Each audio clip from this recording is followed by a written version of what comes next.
tearing up. I'm tearing up. That is the most wholesome one we've had. And yes.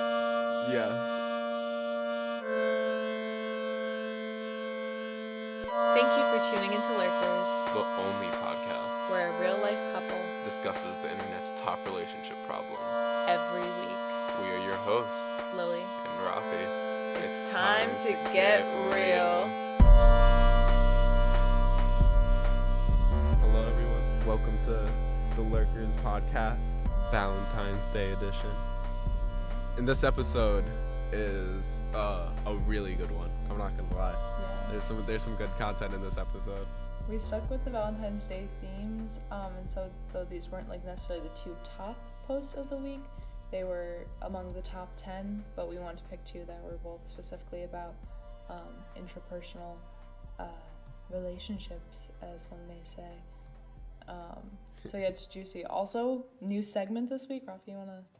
We got the user submitted comment of the week with some new audio to introduce it for y'all. Special supplies. Yeah. We told y'all it was gonna happen, and now it's here because y'all decided to finally talk to us. But yeah, you wanna tell them about the first episode or the first topic? Yeah. So our first topic is about a man who is distressed because his significant other is going on ramblings about large penises while eating an egg sandwich on Ambien. Yeah, that's about all. Yeah. Enough said. And the second topic of the week is emotional roller coaster of a tale that begins and ends with the words, "Don't worry about it." I think, yeah. But yeah, so it's a good podcast this week for y'all. And thank you for tuning in once again, and we hope you enjoy. Hello, people of the internet. Hello. Lurk and Larry's, what's up? How's it going? Happy Valentine's Day. Happy Valentine's Day. It's a special episode, y'all. You're in for a treat this episode. We haven't looked at any of the posts or anything yet, but it's the Valentine's Day episode, and it's a relationship podcast, so it's got a slot. Like, without a doubt. There's definitely going to be some Barry White.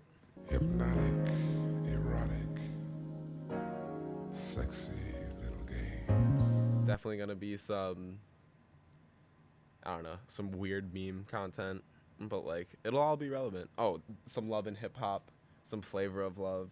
We'll keep the meme content themed. Look at the material. You should be going home You anyway. can be the judge of it. Also exciting, we actually got a user submitted question of the week this week. So Yes. shouts out whoever sent us that awesome question. Whoever you are, thank you. And there will be a surprise that we had talked about before when we get into that, in between the other two Reddit posts we get into. Yeah, and to keep with the theme of the day, we're going to be talking about specifically romantic relationships today. You already know. Keeping it Valentine's Day 300. But yeah, so should we just, as they say, jump into it? Is there a sexier way to say it since it's the Valentine's Day episode? We About to die.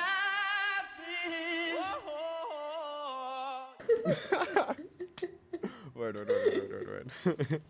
That works.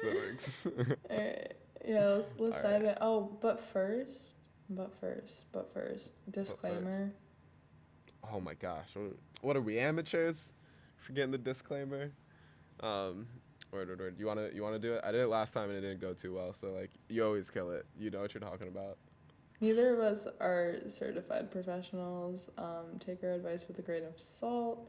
We have helpful mental health resources to help you connect with a professional in our show notes. So check those out if you need. This is just for funsies, not for educational purposes, not for serious mental health purposes. This is solely for entertainment. So yes. And also, this is unsolicited advice, so keep that in mind. Yeah, and if you take the advice and it ruins your entire life or your entire love life, and you don't have a Valentine this Valentine's Day, then that's not on us. You did that to yourself. I mean, that's literally not our goal. No. Of course, it's not our goal. But like, if we gave advice and you took it, this is the disclaimer so that you can't blame us. But hopefully that won't be the case. But yeah. So now should we? Sorry. Yeah. All right. Alrighty. You want me to read this one or you want to read it? Yeah, you want to read it? I'll take it. All right. So this post is by u/throwaway 02191923. And he says, my 30-year-old male partner, 36 female, made a bizarre rant about large penises while she was on Ambien. I'm not even sure where to begin. I've been with my partner for 3 years, and nothing like this has ever happened. My partner takes 10 mg of Ambien every night, but sometimes she'll take 2 pills if she can't fall asleep. She has had really bad insomnia her whole life. When she takes more than 1 pill, sometimes she'll get up and do stuff like cook or watch TV in a half-dream state. I've tried to bring her back to bed, and she gets violently angry if I try and make her do anything while on Ambien. 2 nights ago, she took some Ambiens and got up and started cooking. She came back to bed with an egg sandwich and began to eat it. She asked me if I wanted any, and I said no. She then proceeded to go on a 10-minute rant about all the large penises she had before. She was a cocktail waitress in a very popular bar in Miami and has many pictures with famous athletes when she was in her early 20s. She kept talking about large penises while eating. It was very strange because she was very calm the entire time. She was like reading an encyclopedia entry or something. She talked about what they felt like and how they stretched her out to the point where she wasn't sure if she'd ever be normal again, and how one time she was double penetrated by the largest penises she had ever seen, and so on. I tried not to listen, but she kept going on and on about the penises. It was very strange, though, because she didn't talk in an excited manner at all. Really just like she was reading a document or something. She kept saying, oh, you don't know what a huge penis feels like. I didn't bring it up the next morning, but I have to admit that this conversation really disturbed me. I had no idea she had this kind of past, and I don't want to judge her for her past because that doesn't really matter in the here and now, but I feel a little upset for some reason. I'm finding it really hard to cope with this. Can someone tell me what she meant by this? What would possess her to say these things? Was she just making it up because of her sleep medication? Oh my god. Okay. Wow. Initial reactions. Yeah. I mean, that would be a stressful conversation. But just like the fact that she's on Ambien and the seriousness in which she said it while she's eating an egg sandwich, I think I would have just been like weeping with laughter. At first I would have been like, yo, like stop talking about this. But if she just like kept going on in a very like serious matter-of-fact way and said the words to me, oh, you don't know what a huge penis feels like, I would be crying. And this is also like over 10 years ago that this has just come out of her memory because it's at her early 20s and she's 36. Like, I don't know. I'm just like laughing right now because like I sleep talk sometimes. Yes. And I'm like, have I ever said some crazy like this? But like girls on Ambien, like, yo. Can someone tell me what she meant? She probably means what she meant. She probably means that you've never felt a large penis before. Yeah. The Ambien is probably what possessed her to say those things. And was she making it up because of her sleeping medication? Maybe. But she also could just like have been very horny before she went to sleep. And then popped some Ambien and her subconscious took over. Yeah. It's that simple. I don't think you should be stressed at all, though. Yeah, no, that would be a weird thing to hear. It's definitely like, bro, y'all are in your 30s. Like, that is so far in the past. Bruh, don't even worry about it. You're chilling. You're with her now, 10 years later. She clearly has realized, like, that this is the better decision. This is who she wants to be with. That's a fact. Like- And, like, this is just objectively funny. I'm sorry, but, like, how could this man not find this funny? For real, though. The top comment is from Own Imagination 3889. They say, if it makes you feel at ease at all, when I was on Ambien, I woke my partner up and very sincerely confessed to a long string of murders, describing them in graphic and gory detail to my poor, horrified partner. He then had to physically restrain me from phoning the police and confessing to these murders. I, of course, never actually murdered a person. I was describing the murders from a documentary I watched years earlier, which for some reason my brain landed on. Is it possible she's talking about her own past? Yes, quite. She might also be talking about a porno she saw at some point, or a mixture of reality and fantasy, or some erotic novel she read when she was 16. Ambien is weird. I would honestly just talk to her gently, explain what she said, and say it made you feel a bit uncomfortable. It'll be an awkward conversation, but if you love each other, it'll hopefully be one that will put you at ease a bit. Ambien's a hell of a drug. That's what this sounds like. Yeah. It sounds like Ambien is a wild ride. Monster of Radness replied, once as a young adult on Ambien, I spoke as if I had fought in the Vietnam War and was having flashbacks. I was born in 1990. That's awesome. I mean, I'm sure in the moment, like, watching someone do that would be scary, because Lily has said some very alarming things while sleep talking. There's times when she's, like, grumbled just like a straight demon. Like, it's scary. I will say it is scary. But, like, once you fall back asleep, like, 4 hours later, after you're, like, sure that no dumb demon has been summoned, like, you wake up the next morning and you laugh about it. Like, yeah. U/Trial and Error 2018 reaffirms the concept that Ambien's a hell of a drug, with hypnotic sleep aids, particularly Ambien, are known for their bizarre side effects, including sleepwalking, sleep cooking and eating, sleep driving, amnesia, hallucinations, decreased awareness, and memory issues.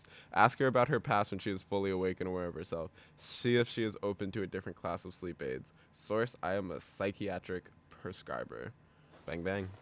Ambien's a hell of a drug. That's pretty- You got it there, straight from the professional. Thin White Duchess has a different concern in the situation. She says, yep, her Ambien use sounds dangerous. Cooking? I'm not really worried about the drugged rambling, but she's literally playing with fire. If her partner's not around, that could easily be a house fire. I take Ambien on occasion, but I just sleep and wake up drowsy. I had a roommate who took it though and went for a drive and crashed into our mailbox and had no memory of the event. He also talked about wild stuff that I know for a fact never happened, like, quote, when I was king of France, I never cut off my wives' heads. That's not nice. Pretty sure he was never king of France. Pretty sure. Yo, Ambien sounds terrifying. Cause like I just have so much obscure knowledge. I would go on some just like alarming rant. Like tangentially related to music, I feel like, but like also mostly about like the 100 cult documentaries I've watched. It seems like every person in the comments is just like, yeah, Ambien is a hell of a drug. Except for independent voter. He quoted the original post and said, because that doesn't matter in the here and now. He said, buddy, I'm not saying you have to judge her for it, but people's past are what make them who they are today. To say it doesn't matter at all is just weird. And then 406 Frontiers Man replies, that's just effing nasty, lol. Who would want to be married to that? Y'all hear that? Bruh. Alright, so QAnon has infiltrated the chat. Nah, yeah, red pill. The red pill incels are out here. Women have fun Oh. too. It happens. On that note, Thumb Up the What has a good comment. Who? Yeah, she says, I want to give you some perspective. I am a female, and I've seen and touched all kinds of penises. I've had anywhere from 5 inches all the way up to 9 inches, and here's what I've gathered. Big penis does not ever equate to good sex or satisfying sex. From my experience, the bigger guys were the worst at sex just because they felt like size was enough to satiate women. It is not. I found that guys in the 5 to 7 range were more interested in getting me warmed up and making sure I had an enjoyable experience. This is just my personal experience. I'm sure this isn't the absolute outcome every single sexual partner. This is just what I've discovered on my own. I only had about 14-ish sex partners, so it's not an extensive list, but I hope it helps you to cope with everything. It also sounds like your partner wasn't saying the big penis thing is a bad experience. It sounds like she was saying you just haven't experienced the things that she has. Facts. Yeah, what's the old phrase? It's not about the size of the boat. It's about the motion of the ocean. Damn straight. So she's in a long-term relationship with you. She's been with you for 3 years, probably for a reason, despite all of these ginormous penises of her past. So I wouldn't worry about it. Yeah. I'm just like, there was an update that was just like short and brief that me and Rafi saw ahead of time. I'm like just trying to find something that could have led to the update. I just want to read one more comment because it gave me a good chuckle. You/Steph Not Curry 93 said, my partner also takes Ambien every single night. He doesn't get up and do anything, but we have wild conversations that he doesn't even remember. One morning he was having a dream and rolled over and said, you'll get nothing when I die. I told him we have nothing and to go back to bed, so he did. In the morning he had no memory of it. Ambien. It's a hell of a drug. That's the conclusion. But it's not the conclusion because... Do you want to read the update by OP? I really don't want to, but I will. The update from OP is... Thank you for all the input. I followed your advice and broke up with her. The past does matter, and I cannot get her words out of my head. That has to be a joke. If this man... I'm just... Wait. He does respond to one comment. Anatha 1996 is quoting him when she says, I don't want to judge her for her past because that doesn't matter in the here and now. And then says, if you believe this, then act accordingly. Forget the entire thing. But then OP responds, I don't think I can forget it though. I would have never expected her in a million years to say the things that she did. Okay, honestly, I feel like this girl's better off because the probability that this wasn't even real and, like, she watched a porno or something at some point in her life, or, like, she still did this over 10 years ago, like, I think she's better off. So I would say this is a happy ending. And she was overall. on Ambien. Bro, Yeah. like, if you read any of those comments, you would see that Ambien is a crazy drug that makes people say crazy things. Like, why is this the conclusion you come to? It has to be. You know what? If that really is the conclusion he came to, then yes, you're correct. This is a happy ending. This woman has dodged a bullet. Because, like, golly gee, Batman. But yeah. So final advice on the first topic of the day. Final advice is she's better off. Bro, talk about it. Laugh about it. That is my advice to you. And I hope that you are laughing about it with that edit. But if you are not, then I agree. Insubordinate and churlish. Is it time for the user submitted? New segment!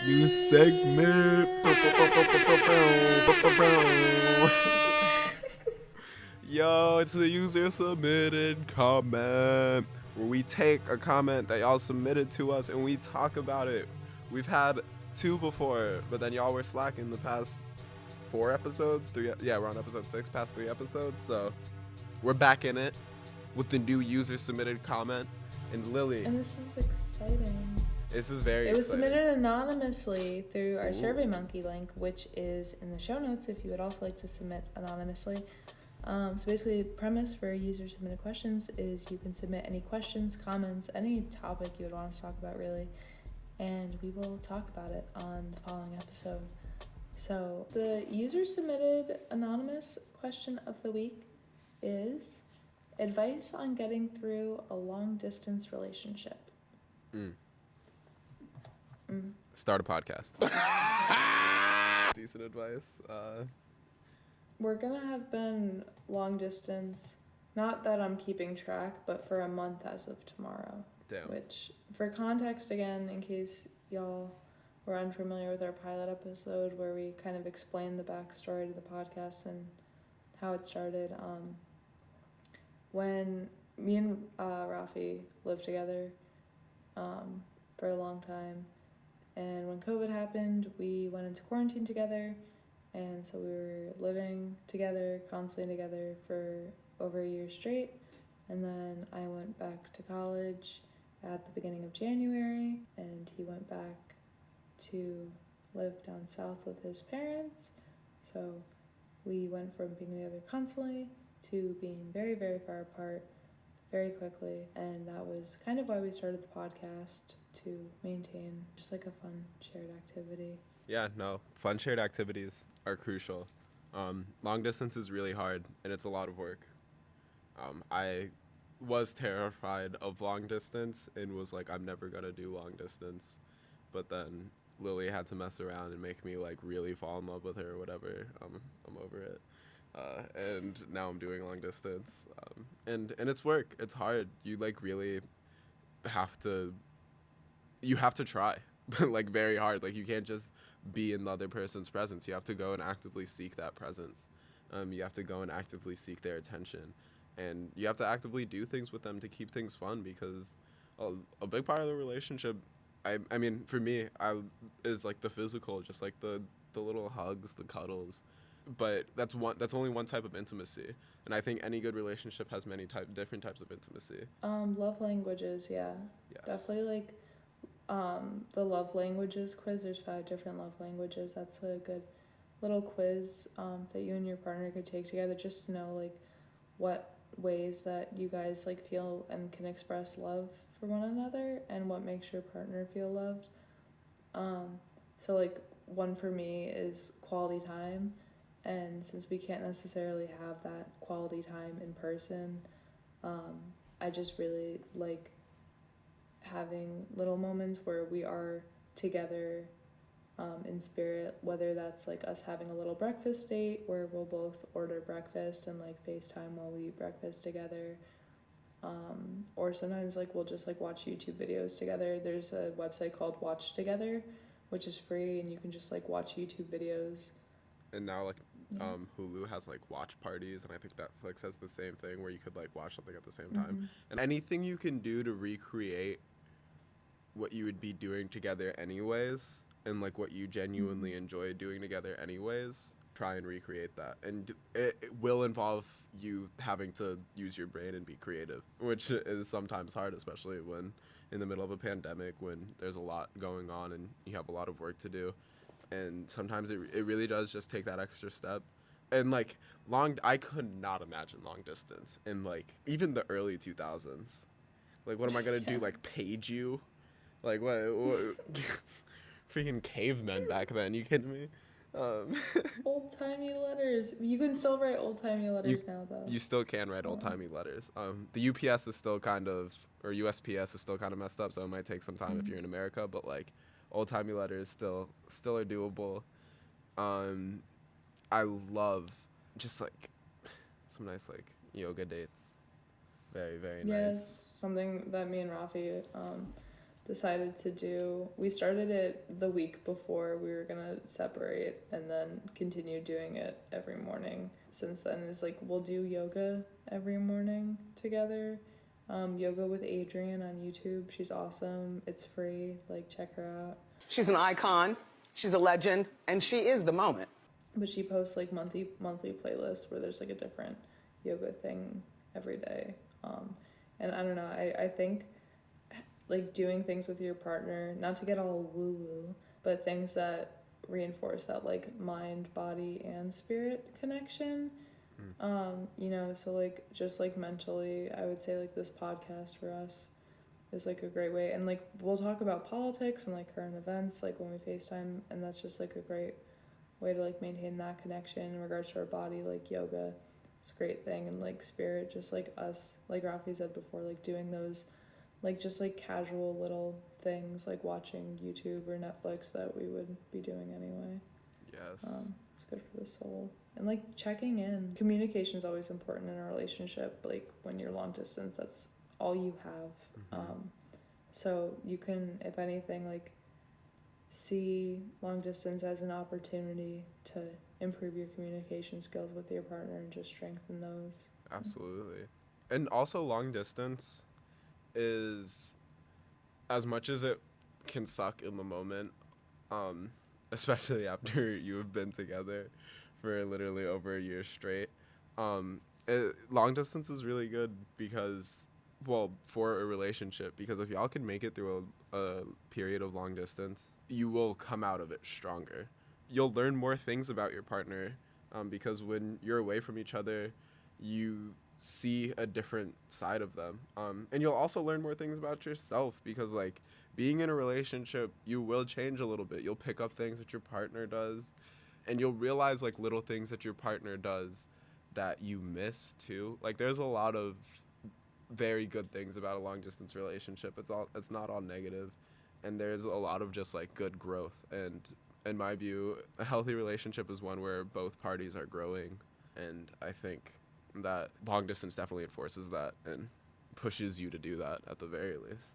One thing I'm like grateful for too is like I feel like when we do talk, we have more of each other's like full presence and attention. You know, because I just feel like long distance really makes you appreciate all the little things that you may take for granted when you're together for a long time. Oh yeah. Yeah. And in regards for, because they asked like tips for getting through it, like overall, like, you know, shared activities, like even the little things, like it doesn't need to be this big like elaborate plan, but just like maintaining those little things. Definitely. And like to harp on the growth concept, definitely do some stuff to work on yourself, especially if it's gonna end up being a long-term relationship that you see going a long way. Or like if you even see yourself moving in with this person, there's got to be a period of time when you're together constantly. And like Lily said, like at least being with me, I commend Lily to the highest extent. Like I'm annoying as hell, and the fact that she put up for me like literally 24 hours a day for a full year, she's on a different level. But now I'm sure she won't admit it or say it to me, but like I'm sure she definitely appreciates now that she has some like time to just like have some peace and like read a book without me like freaking out about 2K or like just randomly going on a rant about the latest music trend. And like and that's the thing is like that personal growth, or the opportunity to find your personal growth and reconnect with yourself, is definitely what I have at least been focusing on in terms of helping me get through the long distance relationship, because it's been hard. It's definitely been hard. Like I'm not gonna lie. It's not easy, but there is a lot of good aspects, and focusing on those definitely will help. Interesting. You know, my professors could barely put up with me, and they only had to deal with me for like 10 weeks at a time. Like, that's crazy. So some pretty solid advice. I hope that was helpful. Yes. That was the first time y'all finally got the new sound, the user submitted comment of the week. Keep talking to us, and you'll get more of the excitement and the pump up. Just talk to us. Reach out. DM us. Hey, bestie. We don't have a Twitter. We should make a Twitter. I want to start tweeting just like wild things. I want to start beef with people on Twitter. You can do that. I feel like that's good advice for a long-term relationship. Like I just want to start beef with like Ben Shapiro. You can do that. That's my dream. You can have, yeah, please. But like I want you to back me up. Like I want you to like also hop on and like take shots at him. No, it's a me thing. You know, me and Rafi had a troll phase on social media. When quarantine got really boring, like back in May, we trolled really, really, really, really hard, and that was enough for me. Yeah, I got like it was beautiful and it was amazing. Like we made some high quality memes from scratch. Like, oh yeah, that was very fun. I forgot about that. yeah. I got blocked. Fair though. And then I continued posting on his behalf afterwards. That's my queen. That's my queen. We got raunchy. It was beautiful. We just like held each other up, like Rafi said, like king and queen shit right there. For real. My editor mind is like King and Queen. Should I play King and Queens by 30 Seconds of Mars? No, I shouldn't. Is the answer. I don't think we vibe with Jared Leto on this podcast. No. I don't think we're Jared I Leto don't even want to fans. say his name. Damn. Are you sweet talking me? Okay. It's awful. I'm sorry. Okay, I'll stop. Yeah, he's terrible, Your Honor. He's really terrible. All right. We have something posted by Nathan Bannister.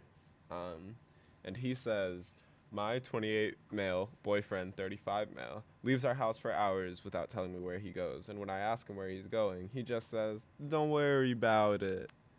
And as the title indicates, my boyfriend sometimes leaves our house for hours without telling me where he goes. When I try and ask him where he's leaving or where he's going, he calmly responds with, don't worry about it, really. I tried making him tell me what is wrong if I somehow angered him, but he just brushes me off.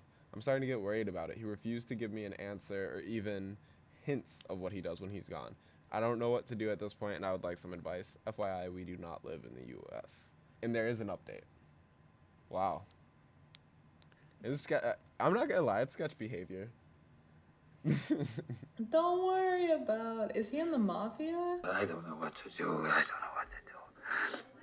You can act like a man! Like, what I'm that's my saying. initial reaction is like, is he in the mafia? Like, do you live in Italy?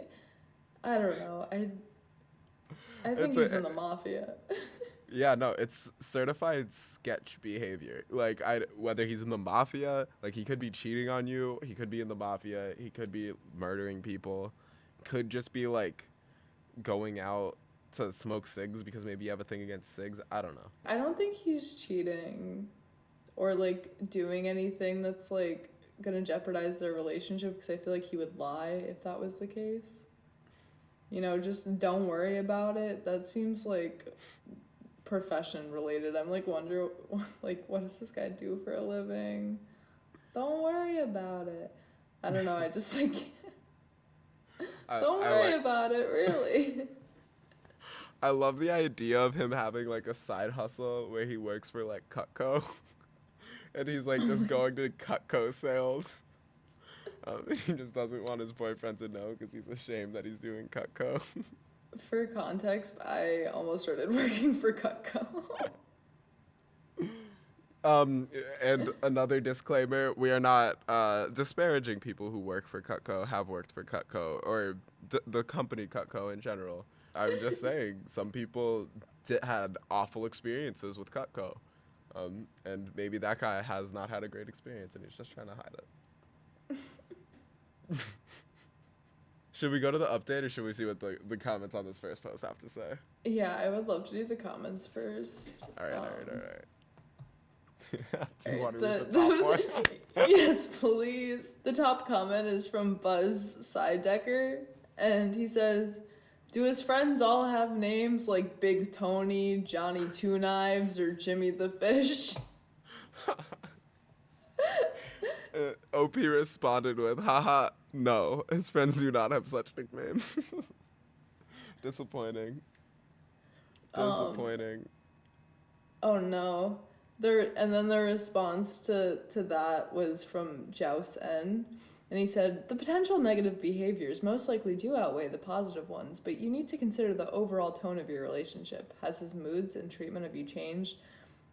What's he like leading up to the unannounced absence? What's he like immediately after? Does he seem to have longer short-term changes in mood with these 3 to 4 hour disappearances, seeming to be pivot points for his persona or treatment of you?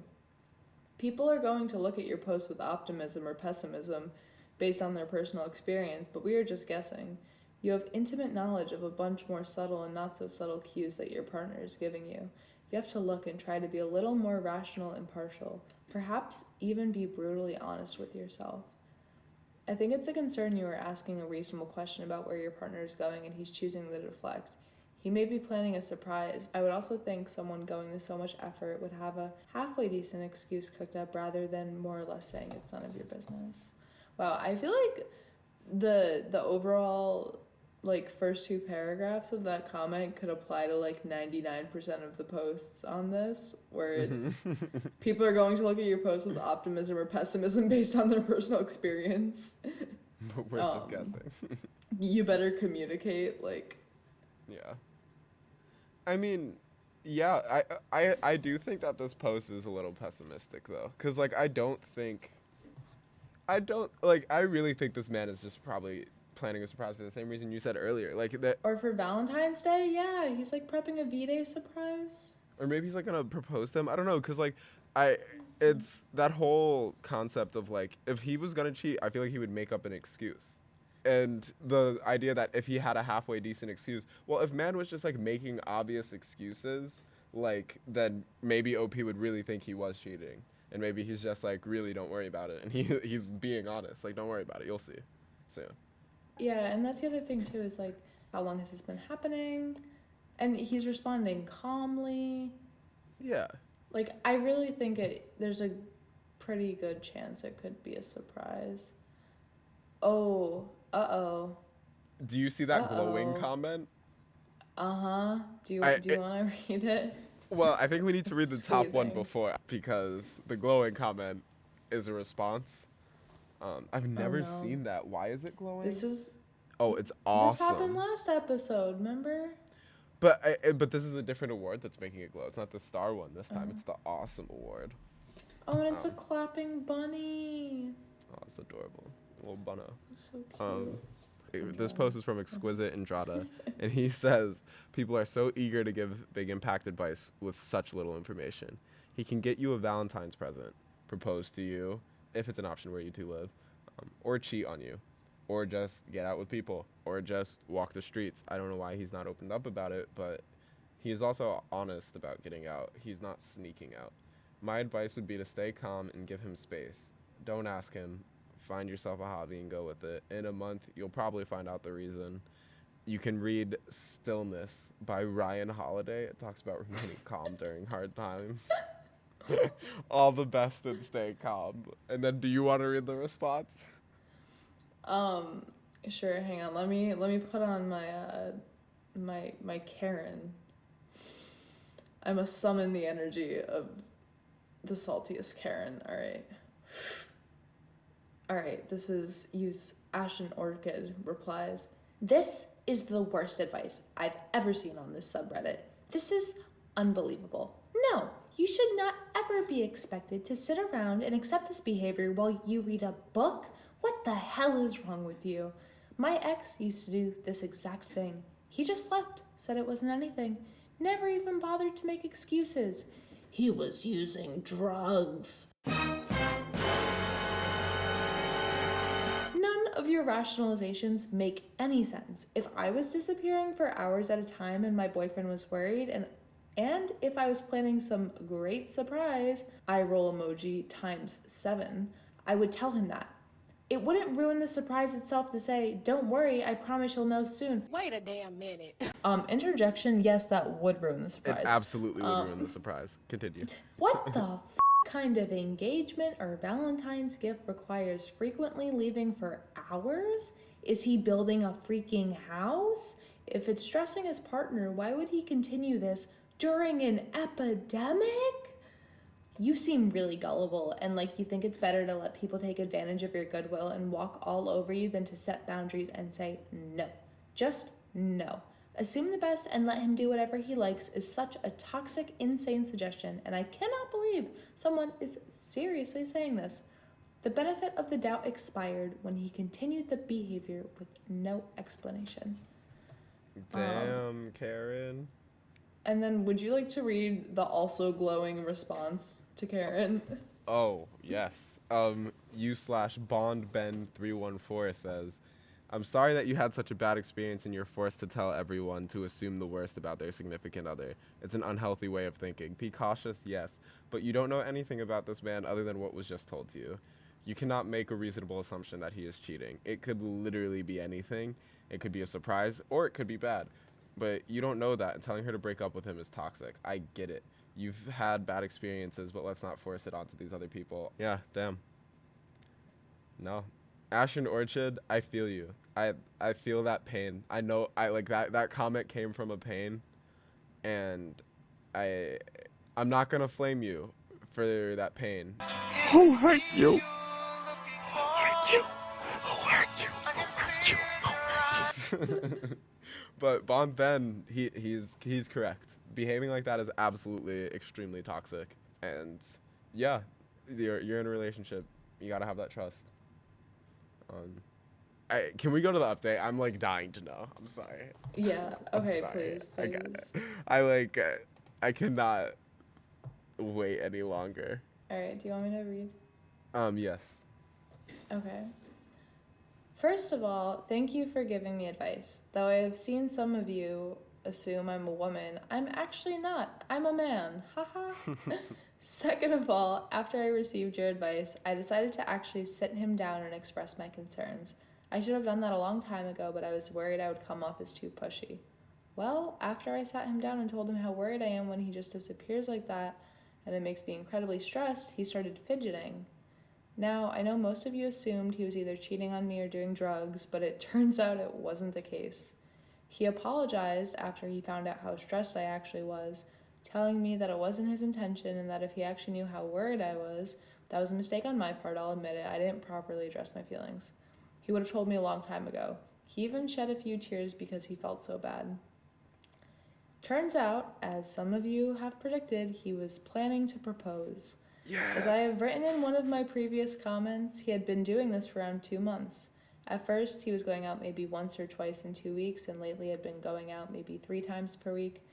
The reason for that is not only he was searching for the perfect ring and going at his sister so she could give him some advice, he was also planning to decorate our house a bit, and he even asked one of his friends who is a baker to make us a little cake. So why was he going out so much then?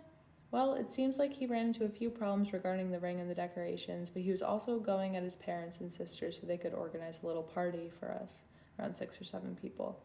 He said he wanted everything to be perfect for me since my parents disowned me for being gay and that he was hoping I would feel accepted and loved by his family. He's told me he's sorry for spoiling the surprise and for not addressing my concerns, and that he hopes I'll still accept his proposal. Of course I said yes. We're going to do what he initially wanted to, a romantic proposal party, but now I'll be able to help him with it. Haha. Thanks you for all your advice, Reddit. I'm tearing up. That is the most wholesome one we've had. And yes. Oh, and he commented back, someone commented on that, so sweet, have you considered surprising him with a secret double proposal? And OP responded, oh my, that actually sounds like a superb idea. I think I will do just that. I just need to find a ring. Are you crying? Am I crying? No, I'm not crying. You're crying. No. So there's still a surprise. I'm like kind of mad that like Reddit, the Reddit Karens, the insecure Reddit Karens like ruined this. Mm-hmm. But like, happy endings. Happy endings for real. That is so wholesome. That is the type of content I wish we had more of on this channel. That's so beautiful. Oh my gosh. I am kind of sad though that it didn't end up with him being an Italian mob boss. That would have been awesome. I don't know. This is definitely the best possible ending. Also, shout out to Till the Better End podcast. You guys should listen to that. It's a Choose Your Own Adventure podcast where the awesome hosts, AJ and Matt, are trying to find the best ending, and I just think this is a perfect example of the best ending. Beautiful. Yes. Yo, low-key plug in the future collab, but like we'll keep it on the low. We'll keep it on the low. We're gonna On the low. on the low. We are going to pretend we didn't hear that. Oh my gosh, that was so good. That was so good. That was awesome. All right. So we never really gave advice. That we just I was too swept up in the story. I needed to know the ending. Who needs a bachelor when you have for /relationship advice. Facts. If I were to give some advice at this point, it would be just to enjoy every single day with this person who has gone through this much work to try and make you feel loved and welcome. That person is special. Your boyfriend is a good boyfriend, and I wish you two the best. Yeah. That's my I advice. second that. And I think the surprise double proposal is a beautiful idea. Facts. I just I feel so much love from this. Same. Like if I witnessed that, the surprise proposal, I would be weeping. Like there'd just be like I'm tearing up thinking about it. Ugh, so wholesome. This was a great one. Damn. Oh. Damn. Gotta dry my eyes. I didn't grab tissues. I wasn't expecting to need some tissues. But Now I'm crying because you're crying. stop. We got a podcast to do. We can't be crying. Yeah. There's no crying in podcasts, and that's that. It's the reference to there's no crying in baseball, but that's that. It's the Asher Roth line that I'm specifically thinking of. There's no crying in baseball, and that's that. Wait, no, cut it off with. And big girls don't cry. Dang. What a wholesome note to end the Valentine's Day episode on. Very wholesome, very happy, many tears, much happy. Yes. Many wow. Good little cry. You know, feels good, man. Yes, that's why we do this podcast, for those moments of joy. Mm-hmm. I don't know about you, but that genuinely made my night better. No, it really did. Like, Reddit, please be more wholesome. I know we're on Reddit, which is just like a land of degeneracy. So I can't expect it, but like, bruh, like real tears were shed this episode, and happy tears as well. My oh my, the Mariners winning. You have to write that down. I know exactly. I know every word to that song, Lily. I went through my Macklemore phase. Okay. I didn't, but I went through my phase of that song specifically. Yo, that song used to make me weep. Same. Now I got chills, bro. I'm emotional as hell. Mercury is really in retrograde. I hope y'all have some wholesome cries for this Valentine's Day. I hope y'all can join us in crying this Valentine's Day, but yes, whether you single or cuffed up, facts. We are sending our love to you all the same. Fun fact, we had was it your first Valentine's Day also last year? No, but it was the first Valentine's Day that didn't absolutely suck. You already know. Oh, hell yeah. Yes. Hell yeah. No, but that was... So we know the single flow on Valentine's Day all too well is what we're trying to say. So yeah. And we're also just not together right now, which It's fine, I'm over it. So I'm over it. But we gave you some tips for some long distance. We're gonna follow those tips as well. Might try and be a little creative for Valentine's Day. I don't know. If I think of anything creative, I'll update y'all next episode. But yeah. Thank you for tuning in. Well, yes, thank you so much. I hope y'all have the most wonderful Valentine's Day. And remember, you're single, you're cuffed up, it doesn't matter. Valentine's Day, if you're single, treat it as Love Yourself Day. If it's Valentine's Day, show your partner some love, some real love, true attention, you know? And make sure you both enjoy the activity. You shouldn't just be a painful process that you don't enjoy. Have a good time with it. Couldn't agree more. So thank you for listening. Subscribe to our podcast so that you'll never miss an episode. Follow us on Instagram at the Lurkers Podcast, and you can send us your questions there or through the anonymous link in our show notes. Let us know your thoughts, any suggestions for the future. If there's any good meme sound bites you have, please send them our way. We would love to expand our meme collection. Yeah. Other than that, I think it's time for the outro. Have a great week, you lurkin' Larrys. See you next Sunday.